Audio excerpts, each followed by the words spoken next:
റഫീഖ ഉമ്മയെ വിളിച്ച എന്റെ അനിയത്തി പ്രസവിച്ചു കേട്ടാ. ഓ അതെയാ, നല്ല കാര്യം. കുഴപ്പമൊന്നുമില്ലല്ലോ അല്ലേ? കുറച്ച് ബുദ്ധിമുട്ടുണ്ടേനു, സിസേറിയനാന്ന്.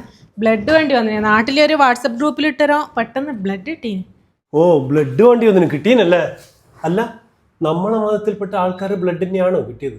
നിങ്ങളെന്നാ പറയുന്നത്? അല്ലെങ്കിൽ തന്നെ ബി നെഗറ്റീവാ ഗ്രൂപ്പ്, കിട്ടാൻ തന്നെ ബുദ്ധിമുട്ടാണ്. അന്നേരം നിങ്ങൾ നമ്മളെ മതത്തിൽപ്പെട്ട ആൾക്കാരെ കിട്ടി ഞാൻ ചോദിക്കുന്നു. നിങ്ങൾ പോയി വിളിച്ചാട്ടെ, ഞാൻ ചായ വെച്ചുതരാം. അപ്പം ബ്ലഡ് ആവശ്യം വരുന്ന സമയത്ത് ജാതിയും മതവും ഒന്നും വേണ്ട അല്ലേ? നമ്മൾ ഉള്ളിലോടുന്ന രക്തം ആരുടെ ആയിക്കോട്ടെ, നമ്മൾ പുറത്ത് കാണുന്ന തടിക്കും നമ്മൾ മുഖത്തിനും ജാതിയും മതവും വേണം ഇപ്പോൾ അല്ലേ?